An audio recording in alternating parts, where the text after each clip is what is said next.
Hey guys, happy Wednesday! I hope you've all had a great day so far. I'm really excited to read the next couple of chapters to you guys.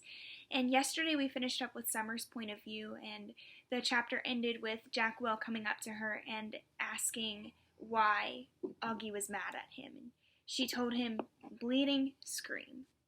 And if you guys remember from Augie's point of view, what happened with the bleeding scream. And so now we are moving on to someone's perspective, someone different, and it is Jack Will. So we're going to read. I believe, again, we read this chapter together as a class. So this chapter might sound kind of familiar to you guys, but it's okay. So this is called The Call. So in August, my parents got this call from Mr. Tushman, the middle school director, and my mom said maybe he calls all the new students to welcome them, and my dad said that's a lot of kids he'd be calling. So my mom called him back, and I could hear her talking to Mr. Tushman on the phone. This is exactly what she said. "Oh, hi, Mr. Tushman. This is Amanda Will, returning your phone call." "Oh, thank you. That's so nice of you to say. He's looking forward to it." "Yes." "Yeah." "Oh, sure." "Oh. Uh-huh. Well, that's so nice of you to say." "Sure." "Oh. Wow. Oh. I see. Of course. I'm sure he will. Let me write it down." "Got it. I'll call you after I've had the chance to talk to him, okay?" "No, thank you for thinking of him. Bye." When she hung up, I was like, "What's up?" "What'd he say?" And Mom said, "Well, it's actually very flattering, but kind of sad too. See, there's this boy who's starting middle school this year, and he's never been in a real school environment before because he was homeschooled. So Mr. Tushman talked to some of the lower school teachers to find out who they thought were some of really, really great kids coming into 5th grade. And the teachers must have told him you were an especially nice kid, which I already knew. And so Mr. Tushman is wondering if he could count on you to sort of shepherd this new boy around a bit." "Like, let him hang out with me?" I said. "Exactly," said Mom. "He'd be calling it a welcoming buddy." "But why me?" "I told you. Your teachers told Mr. Tushman that you are the kind of kid who's known for being a good egg. I mean, I'm so proud that they think so highly of you." "Why is it sad?" "What do you mean?" "You said it's flattering, but kind of sad, too." "Oh," Mom nodded. "Well, apparently this boy has some sort of, I guess there's something wrong with his face or something like that. Not sure. Maybe he was in an accident. Mr. Tushman said he'd explain a bit more when you come to school next week." "School doesn't start till September. He wants you to meet this kid before school starts." "Do I have to?" Mom looked a bit surprised. "Well, no, of course not," she said, "but it would be the nice thing to do." "If I don't have to do it," I said, "I don't want to do it." "Can you at least think about it?" "I'm thinking about it, and I don't want to do it." "Well, I'm not going to force you," she said, "but at least think about it some more, okay? I'm not calling Mr. Tushman back until tomorrow, so just sit with it a bit. I mean, Jack, I really don't think it's much to ask that you spend a little extra time with some new kid." "It's not that he's just a new kid, Mom," I answered. "He's deformed." "That's a terrible thing to say, Jack." "He is, Mom. You don't even know who it is." "Yeah, I do," I said, because I knew the second she started talking about him that it was that kid named August.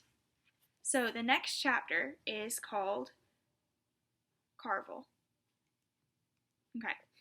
I remember seeing him for the first time in front of the Carvel on Amesworth Avenue when I was about 5 or 6. Me and Veronica, my babysitter, were sitting on the bench outside the store with my brother Jamie, who was sitting in his stroller facing us. I guess I was busy eating my ice cream cone because I didn't even notice the people who sat down next to us. Then at one point I turned my head to eat the ice cream out of the bottom of my cone, and that's when I saw him. August. He was sitting right next to me. I know it wasn't cool, but I kind of went, ugh, when I saw him because I honestly got scared. I thought he was wearing a zombie mask or something. It was the kind of you say when you're watching a scary movie and the bad guy jumps out of the bushes. Anyway, I know it wasn't nice of me to do that, and I thought the kid didn't hear me. I know his sister did. "Jack, we have to go," said Veronica. She had gotten up and was turning the stroller around because Jamie, who had obviously just noticed the kid too, was about to say something embarrassing. So I jumped up kind of suddenly, like a bee had landed on me, and followed Veronica as she zoomed away. I could hear the kid's mom saying softly behind us, "Okay, guys, I think it's time to go." And I turned around to look at them one more time. The kid was licking his ice cream cone, the mom was picking up his scooter, and the sister was glaring at me like she was going to kill me. I looked away quickly. "Veronica, what's wrong with that kid?" I whispered. "Hush," she said, her voice angry. I love Veronica, but when she got mad, she got mad. Meanwhile, Jamie was practically spilling out of his stroller trying to get another look as Veronica pushed him away. "But," said Jamie, "you boys were naughty, very naughty," said Veronica as soon as we were farther down this block, "staring like that." "I didn't mean to," I said. "Us leaving like that," Veronica muttering. "Ugh, that poor kid. I tell you, every day we should thank the Lord for our blessings, you hear me?" "What's up, Jamie?" "Is it Halloween?" "No, Jamie." "Then why was that boy wearing a mask?" Veronica didn't answer. Sometimes, when she was mad about something, she would do that. "He wasn't wearing a mask," I explained to Jamie. "Hush, Jack," said Veronica. "Why are you so mad?" I couldn't help asking. I thought this would make her angrier, but she actually just shook her head. "It was bad how we did that," she said. "Just getting up like that." I was scared for what Jamie was going to say, you know? I didn't want him to say anything bad that would hurt the little boy's feelings. But it was very bad, us leaving like that. The mama knew what was going on. "But we didn't mean it," I answered. "Jack, sometimes you don't have to mean to hurt someone. You understand?" That was the first time I ever saw August in the neighborhood. At least that I remember. But I've seen him around ever since then, a couple of times in the playground, a few times in the park. He used to wear an astronaut helmet sometimes. But I always knew it was him underneath the helmet. All the kids in the neighborhood knew it was him. Everyone had seen August at some point or another. We all know his name, though he doesn't know ours. And whenever I've seen him, I try to remember what Veronica said. But it's hard. It's hard not to sneak a second look.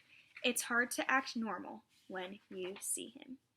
Okay, so this is going to be the last chapter we read for today, and it's called Why I Changed My Mind. "Who else did Mr. Tushman call?" I asked Mom later that night. "Did he tell you?" "He mentioned Julian and Charlotte." "Julian?" I said. "Ugh, why Julian? You used to be friends with Julian." "Mom, that was in kindergarten. Julian's the biggest phony there is, and he's trying so hard to be popular all the time." "Well," said Mom, "at least Julian agreed to help this kid out. Gotta give him credit for that." I didn't say anything because she was right. "What about Charlotte?" I asked. "Is she doing it too?" "Yes," Mom said. "Of course she is," I answered. "Jack," said Mom, "you seem to have a problem with everybody these days. It's just... Mom, you have no idea what this kid looks like." "I can imagine." "No, you can't. You've never seen him." "I have." "It might not even be who you're thinking it is." "Trust me, it is. And I'm telling you, it's really, really bad. He's deformed, Mom. His eyes are like down here," and he pointed to his cheeks. "And he has no ears, and his mouth is like..." Jamie had walked into the kitchen to get a juice box from the fridge. "Ask Jamie," I said. "Right, Jamie? Remember that kid we saw in the park after school last year? The kid named August, the one with the face?" "Oh, that kid," said Jamie, his eyes opening wide. "He gave me a nightmare. Remember, Mom? That nightmare about the zombies from last year?" "I thought that was from watching a scary movie," answered Mom. "No," said Jamie. "It was from seeing that kid." "Wait a minute," said Mom, getting serious. "Did you do that in front of him?" "I couldn't help it," said Jamie. "Of course you could help it," Mom scolded. "Guys, I have to tell you, I'm really disappointed for what I'm hearing here." And she looked like she had sounded. "I mean, honestly, he's just a little boy, just like you. Can you imagine how he felt to see you running away from him?" "It wasn't like that," argued Jamie. He put his hands on his cheeks and started running around the kitchen. "Come on, Jamie," said Mom angrily. "I honestly thought both my boys were more sympathetic than that." What's sympathetic, said Jamie, who was only going into the 2nd grade. You know exactly what I mean by sympathetic, Jamie, said Mom. It's just, he's so ugly, Mom. Hey, Mom yelled. I don't like that word. Jamie, just get your juice box. I want to talk to Jack alone. Look, Jack, said Mom as soon as he left, and I knew she was about to give me a whole speech. Okay, I'll do it, I said, which completely shocked her. You will? Yes. So I can call Mr. Tushman? Yes, Mom. Yes, I said. Mom smiled. I knew you'd rise to the occasion, kiddo. Good for you. I'm proud of you. She messed up my hair. So here's why I changed my mind. It wasn't so I wouldn't have to hear Mom give me a whole lecture, and it wasn't to protect this August kid from Julian, who I knew would be a jerk about the whole thing. It was because when I heard Jamie talking about he'd run away from August, I suddenly felt really bad. The thing is, there are always going to be kids like Julian who are jerks, but if a little kid like Jamie, who's usually a nice enough kid, can be that mean, then a kid like August doesn't stand a chance in middle school. Alright, that's all we're going to read for today. We will continue on tomorrow. I love you guys, I miss you guys, and I hope you have a wonderful rest of your day.